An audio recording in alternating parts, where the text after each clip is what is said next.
A study out of the University of North Carolina found no association between dietary fiber intake and diverticulosis in comparing the group that ate the highest amount, 25 grams, 3 times the amount of the lowest fiber intake group.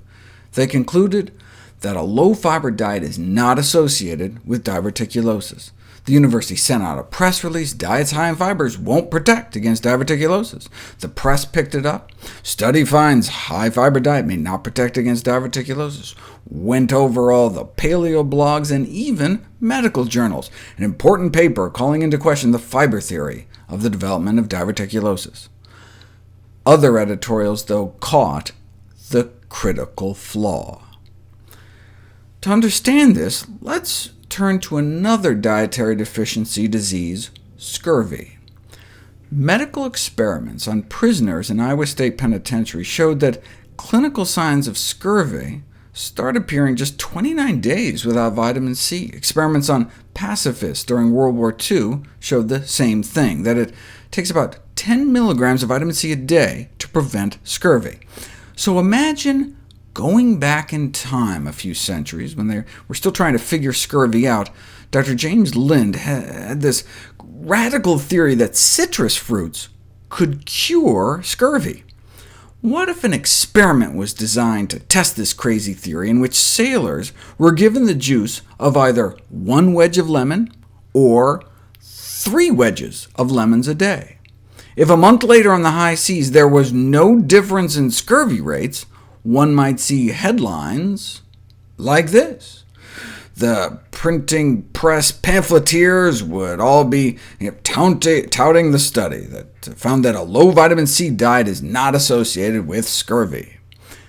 See, a wedge of lemon only yields about 2 milligrams of vitamin C, and it takes 10 to prevent scurvy. So they would have been comparing 2 milligrams a day to like 3 times that, 7 milligrams. One vitamin C deficiency dose versus another vitamin C deficiency dose. No wonder there would be no difference in scurvy rates.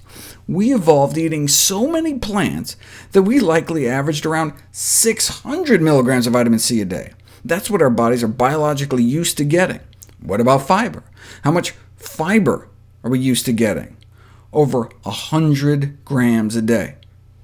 The highest fiber intake group in the North Carolina study was only eating 25, which is less than the minimum recommended daily allowance, which is about 32 grams. They didn't even make the minimum. So they compared one fiber-deficient diet to another fiber-deficient diet. No wonder there was no difference in diverticulosis rates. The African populations, where they had essentially no diverticulosis, ate diets consisting part large platefuls of leafy vegetables, similar perhaps to what we were eating a few million years ago. They were eating plant-based diets containing 70 to 90 grams of fiber a day. Most vegetarians don't even eat that many whole plant foods, though some do. At least they hit the minimum mark and had less diverticulosis to show for it. This is a relatively small study, though. 35 years later, 47,000 people were studied, confirming that consuming a vegetarian diet and high intake of dietary fiber both associated with a lower risk of both hospitalization and death from diverticular disease.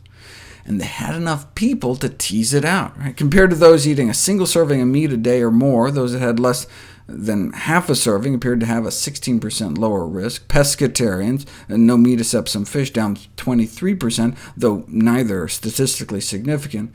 But eating vegetarian was 35% lower risk, and those eating strictly plant-based appeared to be at 78% lower risk.